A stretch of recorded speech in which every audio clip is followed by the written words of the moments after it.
didn't just protest, they fed children and taught science. In the tumultuous landscape of late 1960s, America, amid the thunder of civil rights marches and the sharp crackle of gunfire, the Black Panther Party emerged not only as a symbol of defiance, but as architects of hope. Behind the iconic black berets and clenched fists were neighbors, nurturers, educators, individuals who dared to imagine a future where justice was measured not just in laws, but in the fullness of daily life. This episode of Roots Renaissance journeys beyond the headlines and confrontations into the heart of a revolutionary vision. The Black Panther Party's community programs, lifelines woven from resilience, care, and radical love. Founded in 1966 by Huey P. Newton and Bobby Seale in Oakland, California, the Black Panther Party quickly became synonymous with militant self-defense. Yet, their mission extended far beyond armed patrols against police brutality. They envisioned a society where black communities could thrive, free from hunger, ignorance, and neglect. It was a vision that birthed a network of community programs, so-called survival programs, that offered practical aid and empowerment. These initiatives were not mere charity. They were acts of political resistance, declarations that black lives deserve dignity, sustenance, and knowledge.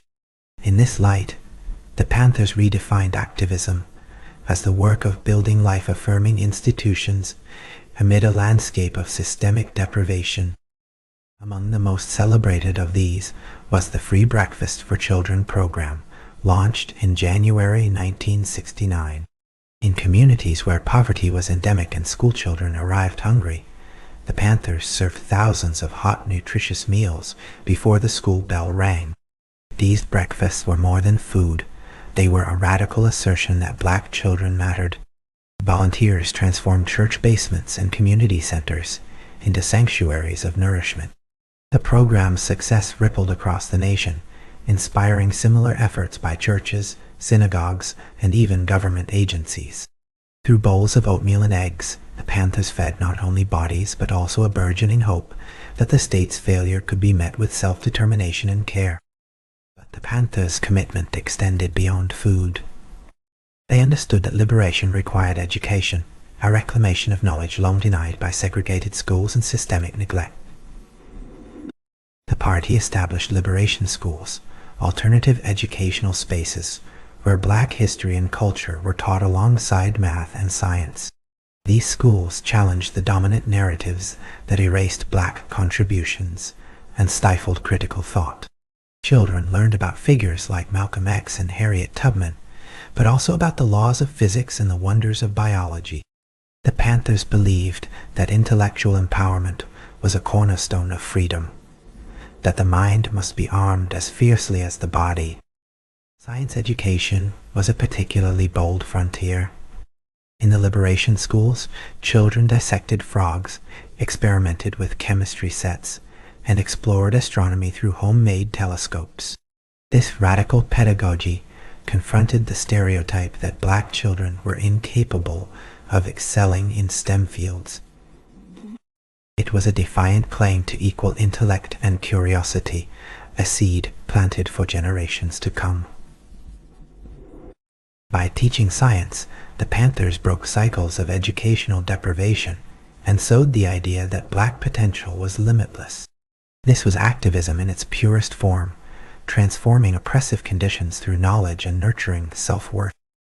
Healthcare was another pillar of the Panthers' community work. Recognizing the devastating impact of untreated illness and inadequate medical access, the party founded free health clinics across the country. These clinics provided basic medical care, screening for diseases, and health education, often staffed by volunteers with limited resources but boundless commitment. The clinics became sanctuaries for those marginalized by mainstream health systems, offering immunizations, prenatal care, and even testing for sickle cell anemia, a disease disproportionately affecting African Americans. In these acts of healing, the Panthers challenged not only medical neglect, but the larger structures of racial inequality. The Panthers' health initiatives extended into campaigns against drug abuse and addiction, which ravaged many urban neighborhoods. They offered counseling, rehabilitation support, and education, emphasizing community healing over punishment. This compassionate approach was revolutionary in an era when addiction was criminalized, rather than treated as a public health issue. The party's health programs were holistic, addressing physical, mental, and social well-being, and underscored a radical creed: that Black communities could be their own caretakers, architects of their own wellness. Housing and shelter were also urgent concerns. The Panthers recognized that homelessness and inadequate living conditions were symptoms of systemic neglect.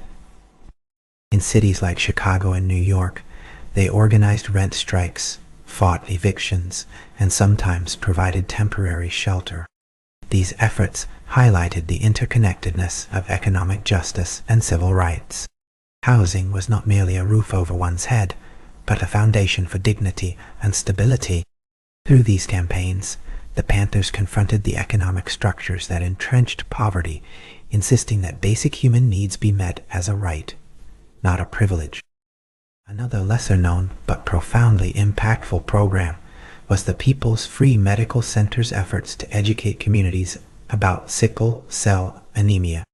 At a time when the disease was poorly understood and stigmatized, the Panthers launched awareness campaigns, screening drives, and advocacy for research funding. They brought visibility to a disease that disproportionately afflicted Black people, challenging the medical establishment's neglect. This work saved lives and forged a deeper trust between the party and the community, reinforcing the Panthers' role as protectors of Black health and dignity. The Panthers' community programs were met with fierce opposition from government forces. The FBI's COINTELPRO operation sought to undermine and dismantle the party through surveillance, infiltration, and sabotage. Yet, despite constant harassment and violent raids, the programs persisted, testament to the resilience of those who staffed them. The party's ability to sustain these efforts under siege speaks to the depth of their commitment and the urgent need these programs filled. They were lifelines in a hostile world, nourishing not just bodies but spirits battered by systemic violence. The legacy of these community programs is profound, yet often overshadowed by the Panthers' confrontational image. They laid early groundwork for contemporary movements advocating for food justice, universal health care, and educational equity. The Panthers' model, rooted in self-help, community control, and radical care, continues to inspire activists who see service and struggle as inseparable. Their work reminds us that revolution is not only about tearing down oppressive systems, but about building new worlds in their place, worlds where every child is fed, every mind is enriched, and every life is valued. As we reflect on the Black Panther Party's community programs, we confront a powerful truth.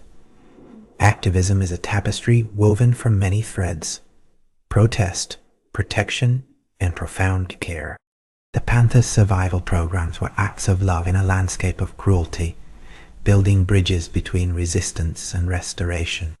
In feeding children, teaching science, and caring for the sick, they redefined what it means to fight for justice. Their story challenges us to see activism not as spectacle, but as the intimate daily work of nurturing humanity itself. The Black Panther Party's community programs remain a testament to the power of self-determination and collective care. They offer a blueprint for activism grounded in meeting immediate needs while envisioning a just future. As new generations rise to confront enduring inequalities, the Panthers' legacy whispers a call to action. To feed the hungry, teach the curious, heal the wounded, and above all to believe fiercely in the possibility of liberation through love. This is the Roots Renaissance, a rediscovery of radical care as the foundation of true revolution. This has been Roots Renaissance. See you in the next chapter.